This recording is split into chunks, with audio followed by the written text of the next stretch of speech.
जय माता दी दोस्तों, कैसे हैं आप सब। दोस्तों बात कर रहे हैं 17 और 18 जनवरी की कि ये 2 दिन मकर राशि वालों के लिए कैसे रहने वाले हैं। इन 2 दिनों में मकर राशि वालों को क्या खुशखबरी सुनने को मिल सकती है, किन बातों में इन्हें सावधानी रखनी चाहिए। तो इन 2 दिनों का राशिफल जानने से पहले हम इन 2 दिनों का पंचांग जान लेते हैं। 17 जनवरी 2025 दिन शुक्रवार रहेगा। माघ माह कृष्ण पक्ष की चतुर्थी तिथि रहेगी। सौभाग्य योग रहेगा। मगा नक्षत्र रहेगा जो 12:46 तक रहेगा। उसके बाद पूर्वा फाल्गुनी नक्षत्र प्रारंभ हो जाएगा। चंद्रमा सिंह राशि में। अभिजीत मुहूर्त का समय रहेगा 12:10 से 12:52 तक।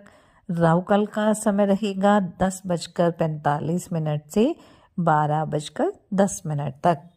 अब बात करते हैं 18 जनवरी की। 18 जनवरी 2025 दिन शनिवार रहेगा। माघ माह कृष्ण पक्ष की पंचमी तिथि रहेगी।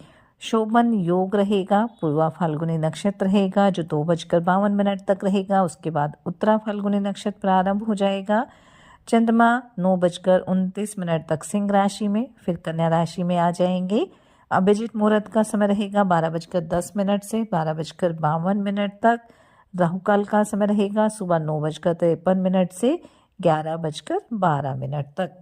सकट चौथ, जिसे तिल चौथ के नाम से भी जाना जाता है, 17 जनवरी 2025 को मनाई जाएगी और इस दिन भगवान गणेश और चंद्रदेव की पूजा का विशेष महत्व होता है। और ये कहा जाता है कि इस व्रत को करने से संतान के लिए लंबी आयु, सुख और समृद्धि का आशीर्वाद प्राप्त होता है। इसे तिलकुट चौथ, माघ संकष्टी चतुर्थी के नाम से भी जाना जाता है। महिलाओं के लिए इस व्रत को बेहद ही महत्वपूर्ण माना जाता है। तो इस दिन आप पूरे विधि विधान के साथ गणेश भगवान और चंद्रमा की पूजा अर्चना करें।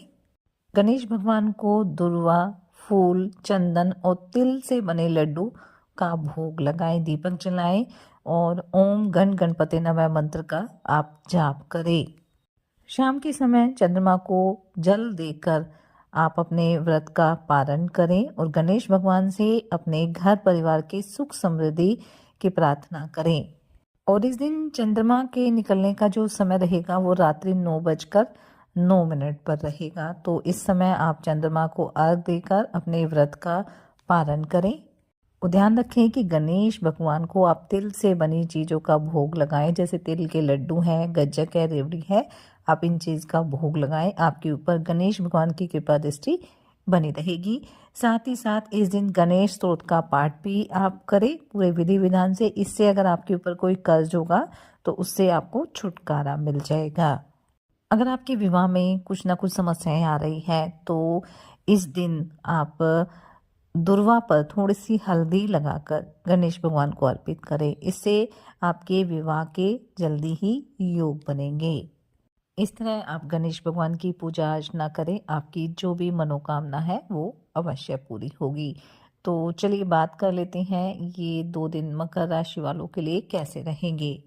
ये 2 दिन मकर राशि वालों के लिए सामान्य रहने वाले हैं। इन 2 दिनों में आपके आसपास का जो माहौल है काफ़ी अच्छा रहेगा। नए लोगों से मेलजोल बढ़ाने का मौका भी आपको मिलने वाला है। घर परिवार के साथ भी आप अच्छा समय व्यतीत करेंगे। धर्म कर्म में भी आपकी काफ़ी रुचि रहेगी। दान पुण्य के कार्य भी आप करने वाले हैं। इन 2 दिनों में इनकम के नए सोर्सेज आपको मिलेंगे, बस आपको उन पर ध्यान देने की आवश्यकता है। उन पर समझदारी से काम करना है और जल्दबाजी बिल्कुल नहीं करनी है। आर्थिक दृष्टिकोण से वैसे तो कोई समस्या नहीं है, लेकिन कुछ फिजूल खर्चे हो सकते हैं, इसलिए इन फिजूल खर्चों पर आपको थोड़ा नियंत्रण करके चलना होगा। विद्यार्थियों के लिए 2 दिन अच्छे रहेंगे। किसी नए कोर्स में आप एडमिशन भी ले सकते हैं, लेकिन आपको अपनी संगति का विशेष रूप से ध्यान रखना है। सेहत में भी थोड़ा उतार चढ़ाव देखने को मिल सकता है, इसलिए खुद का ध्यान रखें। योग, ध्यान, मेडिटेशन करते रहें ताकि आपका स्वास्थ्य हर तरह से उत्तम बना रहे। कुछ जिम्मेदारियां अधिक रहेंगी, इन जिम्मेदारियों पर आपको ध्यान देना होगा, नहीं तो इन जिम्मेदारियों की वजह से आप थोड़ा परेशान रह सकते हैं। इन 2 दिनों में अगर आप कोई निवेश करना चाहते हैं, तो एक बार पहले बड़ों से सलाह ले लें, सोच समझ लें, उसके बाद आप निवेश करें, ताकि आपको आगे चलकर भी किसी तरह की परेशानियों का सामना ना करना पड़े। दाम्पत्य जीवन आपका सुखद रहने वाला है। जीवन साथी के साथ मिलकर आप किसी नए काम को लेकर योजना भी बना सकते हैं। वहीं प्रेम संबंधों के लिए भी ये 2 दिन सामान्य रहेंगे। आपके रिश्तों में मजबूती रहेगी। थोड़ा सा एक दूसरे के साथ सामंजस्य कायम करके चलेंगे तो आगे चलकर भी आपको किसी तरह की समस्या नहीं होगी। इन 2 दिनों में आप इस बात का ध्यान रखें कि किसी के कहने में आकर अपने कारोबार में किसी तरह का बदलाव ना करें। खुद ही सोच समझकर अगर आप काम करेंगे, बदलाव करेंगे, तो आपको किसी तरह का नुकसान नहीं होगा। किसी प्रॉपर्टी को खरीदना चाह रहे हैं, तो उसके के लिए भी जो ज़रूरी कागज़ी कार्रवाई होती है, वो आप ध्यानपूर्वक करें। इन 2 दिनों में आप विदेश से कारोबार की योजना भी बना सकते हैं। वहीं विदेश में रह रहे किसी परिजन से आपको कोई खुशखबरी भी सुनने को मिल सकती है। इन 2 दिनों में अगर ससुराल पक्ष के किसी व्यक्ति से आप धन उधार लेना चाहते हैं, तो बेहद ही सोच समझ कर ले, नहीं तो इससे आपके आपसी रिश्ते खराब हो सकते हैं। इन 2 दिनों में आप अपने घर में किसी पूजा पाठ का आयोजन भी कर सकते हैं। सामाजिक कार्यक्रमों से जुड़ने का मौका भी आपको मिलने वाला है। इन 2 दिनों में पैतृक संपत्ति को लेकर मतभेद होने की संभावना रहेगी, इसलिए आपको अपनी वाणी और अपने व्यवहार पर थोड़ा संयम रखना होगा और कोशिश करें कि इन 2 दिनों में पैतृक संपत्ति को लेकर किसी तरह की बातचीत ना करें, तो आपके लिए बेहतर रहेगा। नौकरी पेशे लोगों को भी किसी नई नौकरी का ऑफर मिल सकता है, लेकिन आपको यही सलाह दी जाती है कि फ़िलहाल आप जो जॉब कर रहे हैं, उसे ही करते रहें। आने वाला समय और भी बेहतर रहेगा। आगे चलकर जो भी ऑफर मिले, आप उसे तब ही मानें। फ़िलहाल आप इसी नौकरी पर फोकस कर चलें तो ज़्यादा अच्छा रहेगा।